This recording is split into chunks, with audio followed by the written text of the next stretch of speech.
The baby had been asleep for nearly an hour. Outside, the storm had finally begun to lose its strength.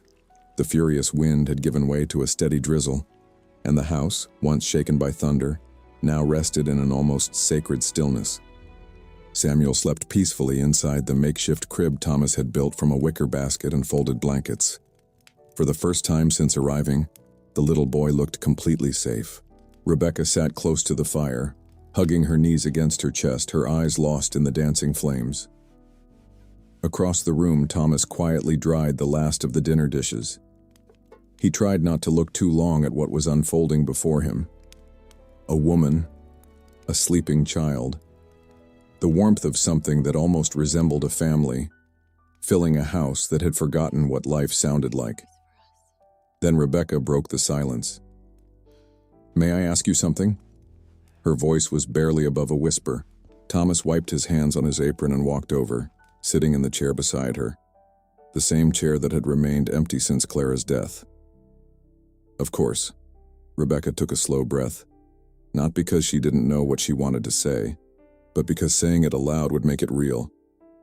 "It's not money," she began, "and it's not food, or a place to stay. I know you don't know me. I know I have no right to ask you for anything more than you've already done tonight." Thomas frowned gently. "Then what is it?" Rebecca finally looked directly into his eyes. Fear, determination, hope. All three lived there at once. "I need you to promise me something." Thomas remained silent. "If one day, years from now, a young man knocks on this door, alone, and tells you he's the son of a woman named Rebecca," she swallowed hard, "I need you to open the door. No questions. Don't ask why he's here. Don't ask where I am. Don't ask what happened to me. Just open the door and help him however you can." For several long seconds, Thomas couldn't answer. It wasn't an ordinary request. It sounded like the kind of promise someone asks for, only after they've already made peace with the possibility that they may never see tomorrow. "Rebecca," he said carefully, "you're afraid." She lowered her eyes. "You're asking me to take care of your son, in case someday you can't." A single tear rolled down her cheek. She didn't deny it. "I don't know what tomorrow will bring. I don't know what happens next. But I know this." She looked toward the sleeping child. "This is the first place in a very long time where I've felt my son was truly safe. And I need to know that if something happens to me, there is at least one place left in this world and where he can knock, and someone will open the door." Something broke inside Thomas. Not from sorrow, from recognition. He knew that fear. He knew what it meant to love someone so deeply, that you would ask a stranger to carry your greatest treasure, just so you could breathe a little easier. He nodded slowly. "I promise." His voice came out stronger than he expected. "If that day ever comes, I'll open the door. I'll take care of him." Rebecca closed her eyes. It was as though every burden she'd carried for months, perhaps years, had finally found somewhere to rest. "Thank you," she whispered. "You have no idea what this means." Neither of them spoke again that night. Rebecca curled up beside Samuel's makeshift crib. Thomas remained awake in Clara's chair, watching the fire slowly burn into glowing embers. For the first time in 7 years, he felt as though something besides routine waited for him on the other side of morning. When the sun finally rose, bringing with it the scent of wet earth and the quiet promise of clear skies, Thomas woke to a silence that felt strangely too empty. He stood immediately. His heart began racing for reasons he couldn't explain. His eyes swept across the room. The basket was empty. The blankets had been folded neatly and placed over the chair. Rebecca and Samuel were gone. She had left before dawn, without a goodbye, without waking him, without asking for anything more. Only two things remained on the kitchen table.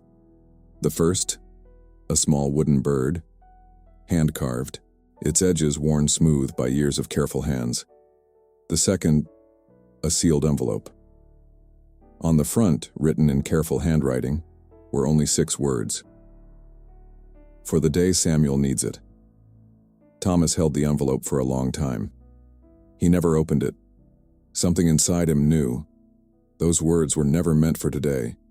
They belonged to another time, another life, another promise. He stepped onto the porch and looked down the dirt road stretching toward the horizon. For one foolish moment, he hoped he might still catch sight of Rebecca walking away with Samuel in her arms. There was no one, only wet earth, blue skies after the storm, and a silence somehow heavier than any silence he'd ever known. He placed the carved bird on the mantel above the fireplace, beside the only photograph he still had of Clara. The envelope he locked inside the drawer of his writing desk, where it would remain for nearly 20 years. Days became weeks. Weeks became months. Thomas never discovered what had happened to Rebecca. He asked quietly around town.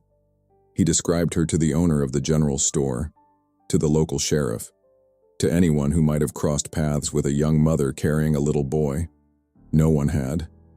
It was as though she had disappeared, along with the storm that had brought her to his door. But something inside Thomas had changed forever. The promise he'd made that night had quietly reopened the door he'd locked inside himself years before. Little by little, he began bringing Clara's dream to life. He renovated the old barn behind the farmhouse, not into a hotel, not into an inn, just a simple shelter, a clean bed, a warm meal, a place where anyone in need could stop, rest, and begin again. He never charged a single dollar. Lost travelers, families searching for work, single mothers carrying tired children, anyone who knocked, found the door open. Whenever someone asked him why he did it, Thomas could never quite explain.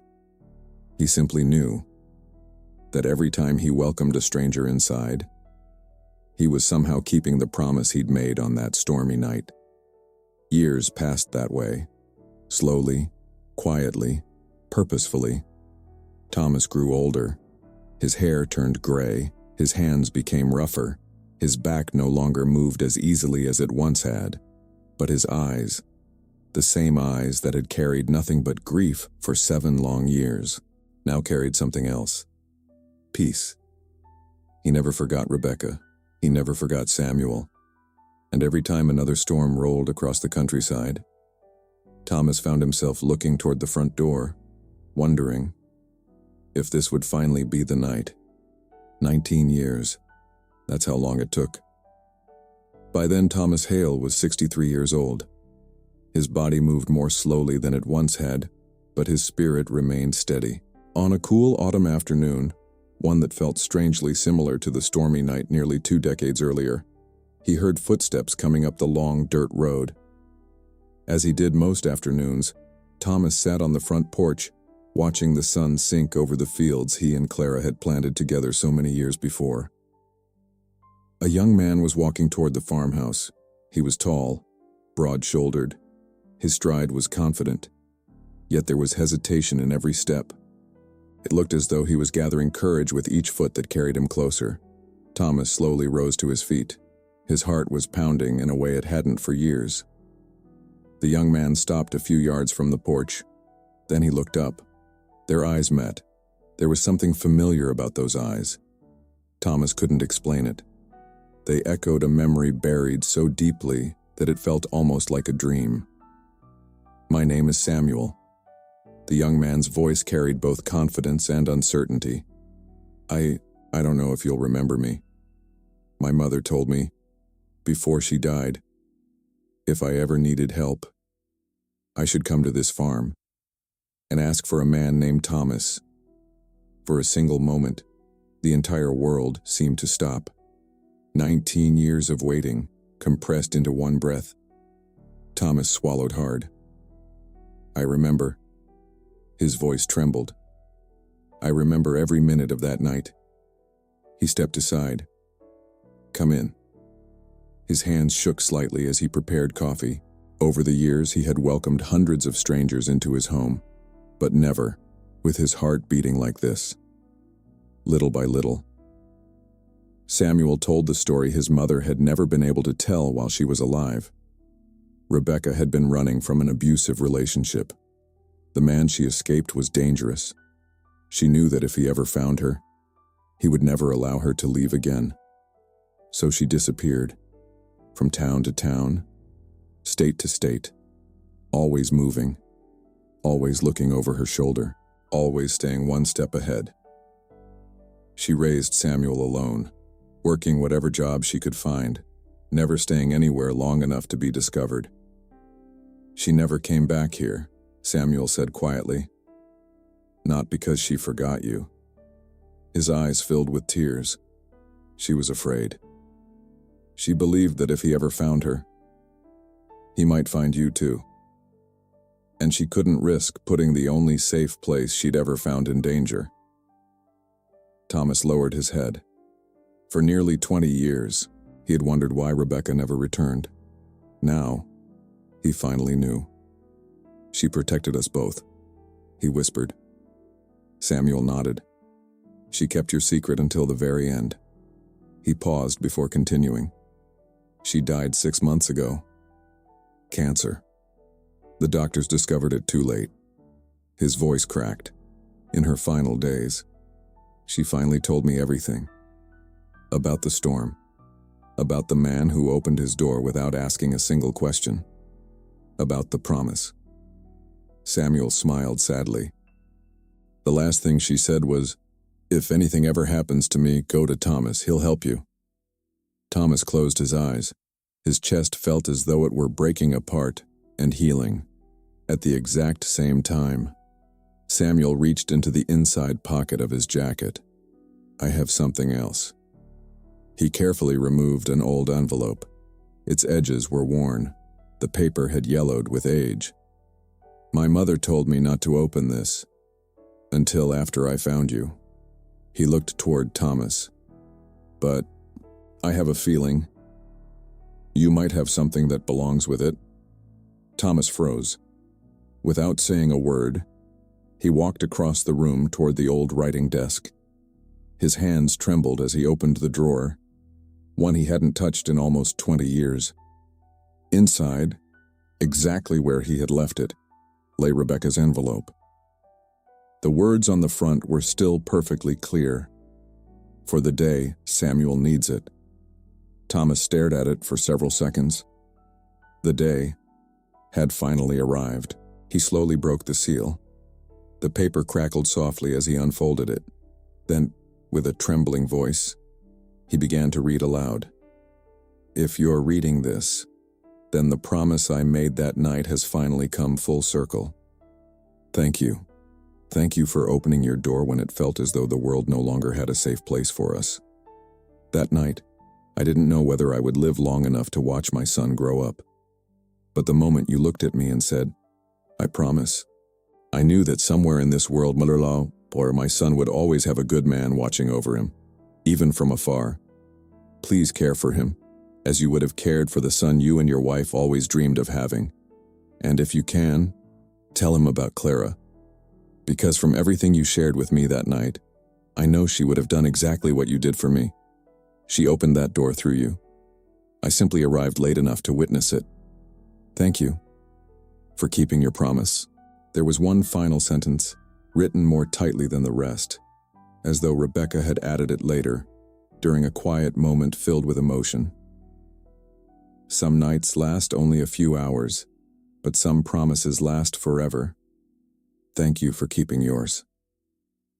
Silence filled the room. Thomas slowly folded the letter. Tears rolled freely down his weathered face. Across from him, Samuel was crying too. Neither of them spoke. There was nothing left to say.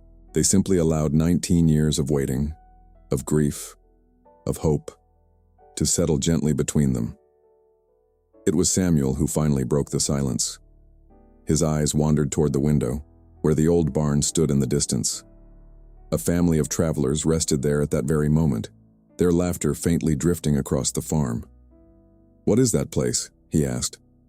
Thomas followed his gaze. For the first time since Samuel had arrived, he smiled. It was a tired smile, a weathered smile, but it was real. "That," he said softly, "was my wife's dream." He rested his hands on the windowsill. She wanted this farm to become a place where people with nowhere else to go could find a little hope. A place where strangers would always find a warm meal, a safe bed, and an open door. He looked at Samuel. We talked about building it for years, but life kept getting in the way. There was always another harvest, another season, another reason to wait. His voice grew quieter. Then she died. And with her, so did the dream. Thomas paused before continuing. "It wasn't until your mother knocked on my door that I finally found the courage to build it." Samuel stared at him. "So, my mother changed you?" Thomas smiled again. "So did Clara." He nodded slowly. "Two women. One I loved for years, the other I only knew for a single night.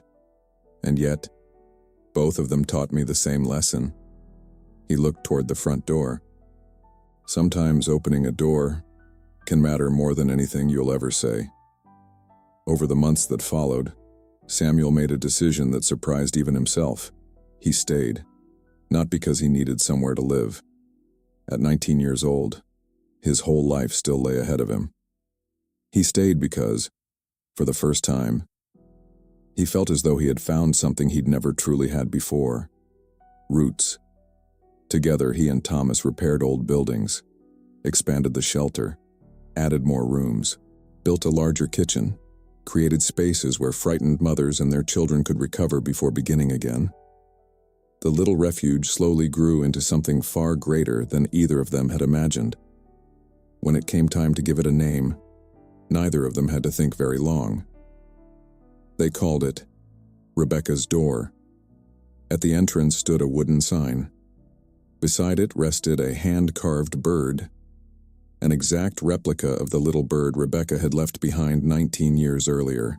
Carved beneath it were just a few simple words. "Here, every door opens. No questions. Only promises kept." Years passed once again. Thomas became an old man. His hair turned completely white. His hands trembled now. Walking across the farm took him longer than it used to.